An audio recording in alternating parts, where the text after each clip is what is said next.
साथियों, पिछले हफ्ते जब पूरे देश पर युद्ध के बादल मंडरा रहे थे, बिहार के नौजवान पर बिहार की पुलिस द्वारा बिहार सरकार के आदेश पर लाठियां बरसाई जा रही थी।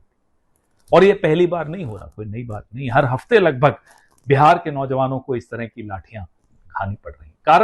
कारण कि वो अपनी हक की आवाज उठा रहे हैं, अपनी मांगे। इस बार क्या मांग थी? उनकी मांग थी कि सप्लीमेंट्री एग्जाम के रिजल्ट घोषित किए जाएं।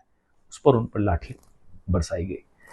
बिहार का जो शिक्षा का इंफ्रास्ट्रक्चर है वो जीर्ण शीर्ण अवस्था में, जो बंदरबाट की जा रही है भाजपा और जेडीयू की सरकार में, उसका नतीजा यह है कि बिहार के नौजवान को देश विदेश में पलायन करना पड़ता है।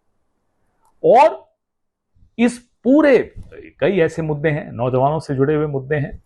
तो शिक्षा न्याय संवाद कल 15 मई को राहुल जी हमारे नेता प्रतिपक्ष हैं और अनेक नेता कांग्रेस के पूरे बिहार में जाकर यह संवाद स्थापित करेंगे नौजवानों के साथ। आप सोचिए, 3 साल की डिग्री, जायज बात है कि 3 साल में खत्म होनी चाहिए और डिग्री मिलनी चाहिए। आप नीतीश बाबू की सरकार 5 साल में कितनी बार पलटियां मारती हो छोड़ दीजिए, लेकिन नौजवानों की 3 साल की डिग्री 3 साल में मिलनी चाहिए, यह मांग कहां गलत है? इस पर क्यों लाठियां बरसाई?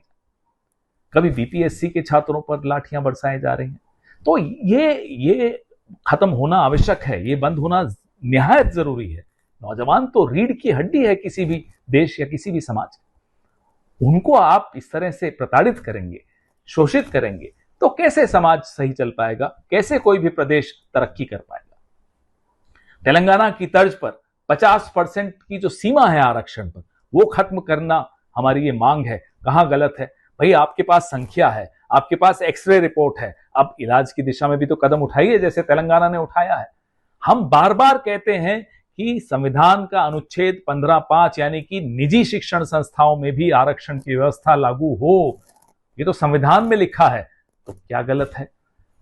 ये जो शिक्षा न्याय संवाद है, ये एक मील का पत्थर है बिहार की, न केवल राजनीति में, बिहार के भविष्य का रास्ता इस संवाद से निकलेगा। जय बिहार, जय हिंद।